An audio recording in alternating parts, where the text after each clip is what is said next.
اگر معاف کر دیا گیا ہے فاتباع بالمعروف، تو پھر جو مقتول کے ورثہ ہیں ان کی ذمہ داری یہ ہے کہ پھر اس کیس کی معروف طریقے سے پیروی کریں اور اس پر زیادتی نہ کریں، جتنا حق بنتا ہے، جتنی دیت بنتی ہے اتنی ہی وصول کریں۔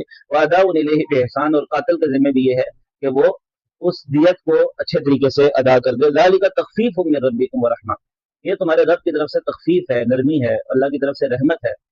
اب وہ دیت کیا ہے؟ یا تو 100 اونٹ دیے جائیں، یا 1000 دینار دیے جائیں، یا 10,000 درم دیے جائیں، اور اس کو کیلکولیٹ کیا جا سکتا ہے آج کل کے چاندی میں۔ فَمَنِ اعْتَدَىٰ بَعْدَ ذَلِكَ، اس کے بعد بھی کوئی معاہدے کی خلاف ورزی کرتا ہے، معاف کر دیا، اس کے بعد کہتا نہیں میں تو اب بدلا لوں گا اس سے، تو فَلَهُ عَذَابٌ أَلِيمٌ، تو اس کے لیے دردناک عذاب ہے۔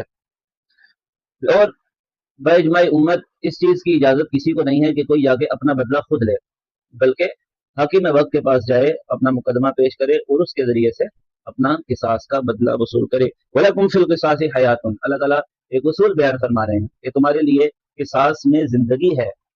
بظاہر تو ایک موت واقع ہو رہی ہے، ایک جان جا رہی ہے، لیکن اس قاتل کے مرنے سے دوسرے لوگ جو یہ انٹینشن رکھتے ہیں کہ وہ کسی کو قتل کریں باز آ جائیں گے، اور معاشرے میں امن و سکون پیدا ہو جائے گا۔ اور اگر قصاص کی سزا نافذ نہیں ہوگی تو لوگ کہیں گے ہم کسی کو قتل کر بھی دیں تو کون ہمیں پوچھنے والا ہے، یا اولی الالباب۔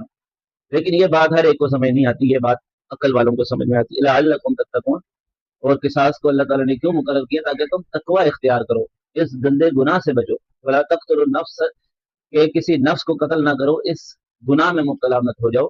اس لیے اللہ تعالیٰ نے یہ سزائیں مقرر کی ہیں تمہیں روکنے کے لیے، باؤنڈری وال اللہ تعالیٰ نے پھیر دیا تاکہ اس سے تم تجاوز نہ کرو۔ اللہ تعالیٰ سے دعا ہے کہ وہ ہمیں شریعت کے مطابق چلنے کی توفیق عطا فرمائے، آمین یا رب العالمین۔